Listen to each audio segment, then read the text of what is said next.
The Tears of the Tigress. A man lived on the edge of the forest where the monkey was a frequent visitor.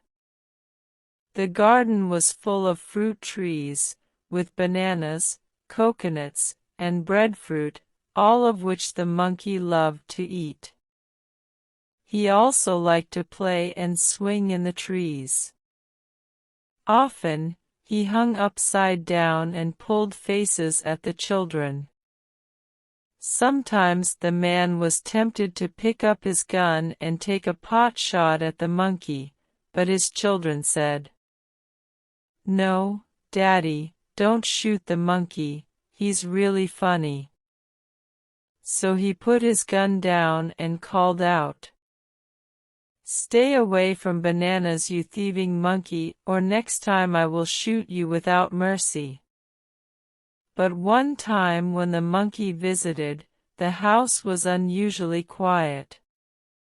Nobody was playing or working in the garden. Perhaps they went on holiday, thought the monkey. He scampered across the grass and jumped onto the veranda where he played with the rocking chair. This is kind of boring," he said after a while. He looked around the windows of the house, trying to find a way inside. You never know, they might have left some tasty food on the table just for me, he thought. Around the back of the house, he finally found an open window, and, somewhat to his surprise, he heard some human voices. He jumped up onto the window sill and peered inside. There he saw the man kneeling beside the bed of his little girl. Her forehead was pale and clammy, and she looked ill. The man looked up and saw the monkey on the sill. "Uh-oh," thought the monkey. "He's going to be cross with me now." But he wasn't. Instead, the man said, "Ah, it's your monkey. Now would be a good time to pull a funny face and see if you can cheer up my little girl. She's sick, you know. See if you can make her feel better." And so the monkey, who was kind-hearted and liked children, sat on the window sill, pulling faces and making funny whooping noises. The little girl watched him with her big eyes, but she was too weak to smile. The monkey was happy to dance and play like this all day, especially when he had an audience. After some time had gone by, he stopped and tilted his head to one side. He could hear human footsteps around the front of the house. Somebody pushed the front door open and found their way to the bedroom. "Oh, hello, doctor," said the man. "Thank you for coming over." "Good evening," said the doctor. "Let's take a look at the patient." She felt the little girl's forehead and then put a thermometer under her arm. After a couple of minutes, she checked the thermometer reading and said, "I thought as much. Her temperature is high." Then she opened up her little black box and took out a stethoscope. The doctor asked the little girl to sit up so she could check her breathing. She used the stethoscope on her back and on her chest and asked her to cough. She did as she was told, and sounded very wheezy. When this was done, she said to the man, "She's not at all well." "What's wrong with her, doctor?" asked the man. "It's a very nasty bug that's going around. A lot of children around here are not well, but this is the worst case that I've seen so far. Do you have any medicine, doctor?" "We did, but I'm afraid we've run out, and I can't be sure when we will have any more. Oh, please, doctor, please find some medicine for my little girl. I don't have much money, but I do have lots of bananas, coconuts, and breadfruit. I can feed you for a whole year if you cure my little girl. It's not about payment, said the doctor. The medicine contains a very rare ingredient, you see. It's very hard to come by. What is it, doctor? Tell me, I'll find it even if I have to go to the ends of the earth to get it. It doesn't matter where you go, you'll never be able to find this ingredient. You see, what we need are the tears of a tiger. And as you know, tigers don't cry very often. They don't have much to cry about, you see. They're big, strong creatures, and they can get everything they want in life. Besides, they are very fierce, and it's extremely dangerous to go anywhere near them, so even if a tiger did cry, you wouldn't be able to catch its tears. You'd be eaten as soon as you got anywhere near. The man looked sadly at his little girl. The monkey heard all of this, and he wanted to say, "Hey, don't worry, I'll get you some tiger tears." But all that the man and the doctor heard him say was, "Oh, oh, ah, ah." The little girl also heard the monkey, but, unlike the grown-ups, she understood him perfectly, and for the first time in 3 days, she smiled just a little bit. Without wasting another minute, the monkey sped off through the trees to look for the tigress. He found her napping in her favorite tree. "Miss," called out Monkey, "Miss Tigress, sorry to wake you, but it's urgent. Can I have some of your tears, please?" At first, the tigress pretended not to hear the monkey's annoying voice. But his voice went on. And on, and on. Miss, sorry to be a pain, wake up please, I need your help urgently," he said, prodding and poking her in the belly with a stick. The tigress yawned, and with her huge paw, she wiped sleepy crumbs away from her eyes. "What is it, monkey?" she asked, trying not to sound annoyed. "Please, miss, I need a few drops of your tears to cure a little girl who is very sick, and her daddy, the man, is extremely worried about her, and the doctor says that a few of your tears are the only medicine that can help her get better."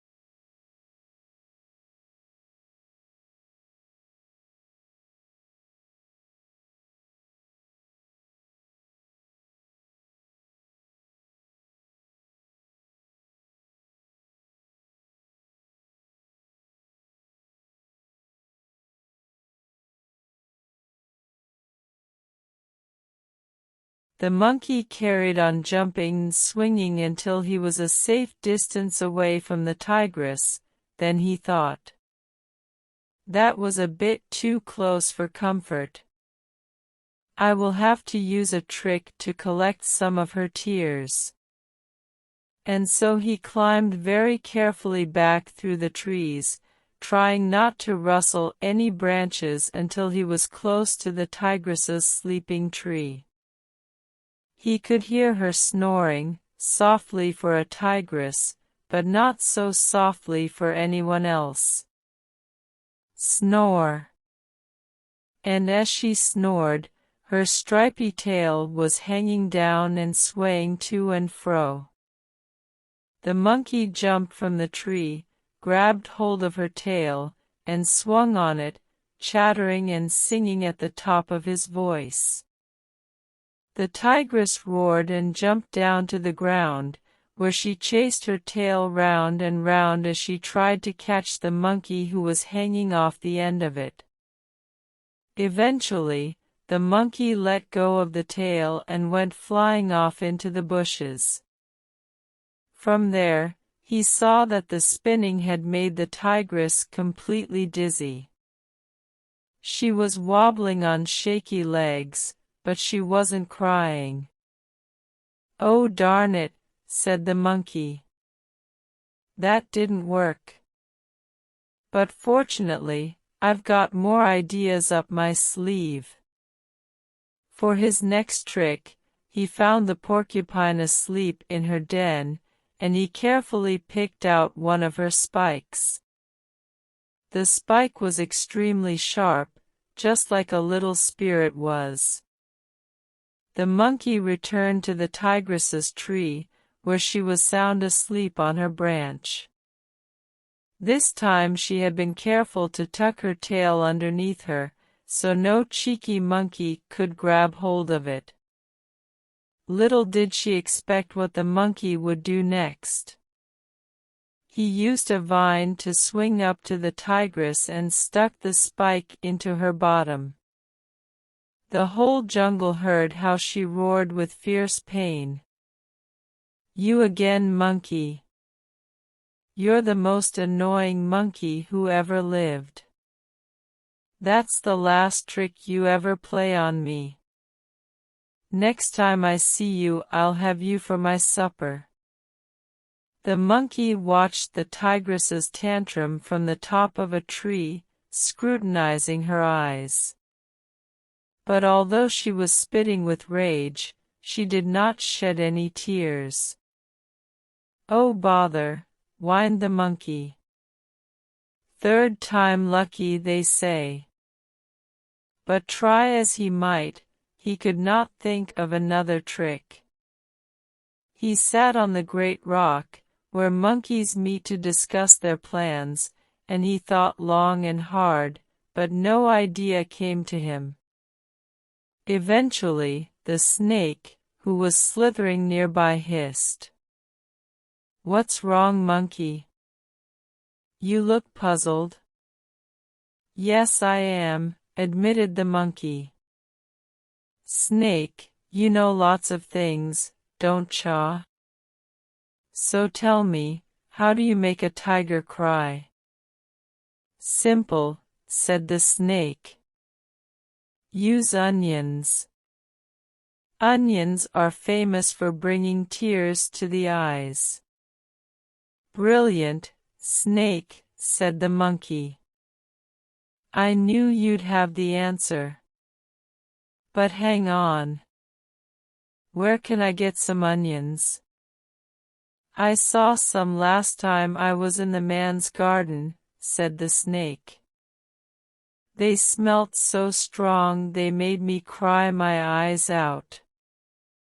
"Right," said the monkey, "I'll go and fetch some right away."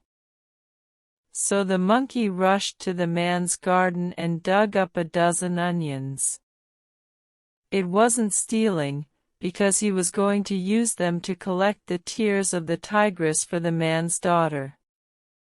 The monkey found a canvas bag in the shed which he used to gather up the onions, and soon he was swinging through the trees, singing at the top of his voice. "I've got some onions for the tigress's eye. I've got some onions, and I'm going to make her cry." But he was quiet when he arrived at the sleeping place of the tigress. Once more the forest resounded with the sound of her snoring. Snore. The monkey crept closer and closer to the sleeping tree, as close as he dared. Then he took out an onion from his bag and kissed it. Oh, how it made his eyes want to cry monkey tears. Why didn't I think of this before? He thought, onions are sure to make the tigress cry. And so he loaded the onion into his catapult, pulled back the string, and fired it at the tigress. P.O. And before the tigress could roar, what in the jungle was that? He shot another onion at her, and another and another. And each time the tigress roared, "Who is that firing onions at me? Monkey! I know it's you. You're done for now." But although the tigress's fur bristled, her eyes blazed and her claws flashed, she did not shed a single tear. When the monkey had fired all 12 of his onions, he exclaimed, "If onions won't make the tigress cry, nothing will." And he marched off in a huff, feeling like a failure because none of his tricks could help the sick little girl.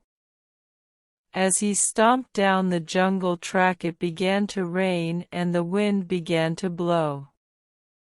It was the season for the great monsoon, when the weather got really bad. On the way, he came across the bear, who was wet and cold and running for his cave. The monkey immediately threw his arms around a tree and hugged it for dear life. "Hey monkey," said the bear, "why are you hugging that tree?" "Because the north wind is angry with the world and has sworn to blow all the animals off the side of the mountain. I'm holding on to this tree as tightly as I can so that he can't sweep me up in his arms and dump me down on the rocks. You better do the same, bear. You don't want to get blown away, do you?" "Thank you for the heads up, monkey," said the bear, who quickly threw his arms around a strong tree and gave it his tightest bear hug. "Hang on, I'll make you extra safe," said the monkey. He pulled down some vines and ran around the tree, tying the bear to it. The north wind soon came, but it wasn't really much more than a strong puff and certainly was not powerful enough to blow an animal away, let alone a great big bear. Not long after, the rain stopped, the jungle glistened bright and green, and the birds began to sing. "The north wind has come and gone. Will you untie me now, Mr. Monkey?" asked the bear. "Not just yet," said the monkey. "There's another wind coming along soon, even stronger than the last one." But the other wind did not come. But guess who did arrive?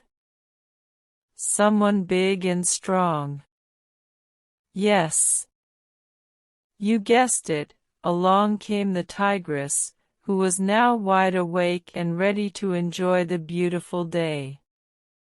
When she saw the bear tied to the tree, she was very curious indeed. "Good morning, bear," she said. "Who tied you to that tree?" "Good morning, tigress," said the bear. "Since you asked, it was the monkey who tied me to the tree." "And how did he manage to do that?" asked the tigress, coming closer and examining the knots in the vines with a smile on her lips. "He did it to stop the north wind blowing me away," said the bear. "Oh, he did he?" said the tigress, who was now starting to chuckle. "Oh yes, it was very kind of him," said the bear, Otherwise I might have been blown to kingdom come." "Oh, you would have, would you?" said the tigress, who was laughing. "Yes, I would have flown away just like a leaf." Now the tigress was roaring with laughter. "You, a great big bear, was afraid you would be blown away by a tiny puff of wind, and so you let the monkey tie you to a tree. HHAHA, that's the funniest thing I've ever seen or heard of." And the tigress started to roll on the ground, helpless with laughter. She laughed and laughed till her sides hurt and tears started to spurt out of her eyes like fountains. And just at the right moment, the monkey swung by with a coconut shell and at last caught some drops of her tigress tears. "Thank you for the tears, tigress," called out the monkey as he swung away, but the tigress was laughing so much that she did not hear him. The monkey sped off as fast as he could towards the man's house. When he arrived at the window of the little girl's bedroom, he looked inside and saw her head on the pillow with her hair matted and beads of sweat on her forehead. Her father and the doctor were both in the room, not saying anything. "Oh, I really hope I'm not too late," said the monkey. The man looked up. "Oh, hello, monkey," he said. "Have you come to cheer up my little girl?" "You can try, but she's not at all well. We can't find the medicine she needs," he said gravely. "Here you go," said the monkey, holding out the coconut shell with the tears from the tigress. Of course, all the man and the doctor heard was "doo, ah, ah." The doctor stood up and said, "I'm curious to see what the monkey has brought for us. Perhaps he knows some cure. Animals have a lot of natural healing knowledge, you know." She came over and took the coconut shell from the monkey. Peering inside, she saw the drops. She smelt them. "Probably just coconut milk," she remarked. "Hey," said the monkey, "those drops aren't coconut milk. They are the actual tears of a tigress." And then, realizing that the doctor did not understand, he started to act like a tiger, marching up and down on 4 paws, swishing his tail, and roaring, and then he pointed to his eyes and said, "Boo." "Who? Who?" "Do you know what?" said the doctor. "I think he's trying to tell us that these are the tears of the tigress." "Really?" said the man. "Even if he is saying that, I would not necessarily believe him. This monkey is full of tricks, you know." "Well, what have we got to lose?" said the doctor. "Even if the drops are just coconut milk, they won't do any harm, and she should be drinking as much as possible anyway." So the man and the doctor sat the sick little girl up in bed with pillows behind her back, holding the coconut shell to her lips. "Make sure you drink all the drops," she said. The girl just about managed to do as she was asked before returning her head to her pillow and falling asleep. "I do believe your daughter is already looking a little better," said the doctor. It was a long evening and a long night while the man, the doctor, and the monkey kept watch over the little girl. The monkey, who had very good hearing, noticed that she was breathing more and more easily. His animal instinct told him that she was getting better all the time. And he was right. When the sun began to shine through the window, she sat up in bed and said, "Good morning, Daddy. I'm hungry. What's for breakfast?" The man wiped the sleep from his eyes and exclaimed, "My lovely one. It's a miracle. You're better." And the monkey did a little dance and sang, "I did it. I did it. I made the tigress cry. How clever am I?"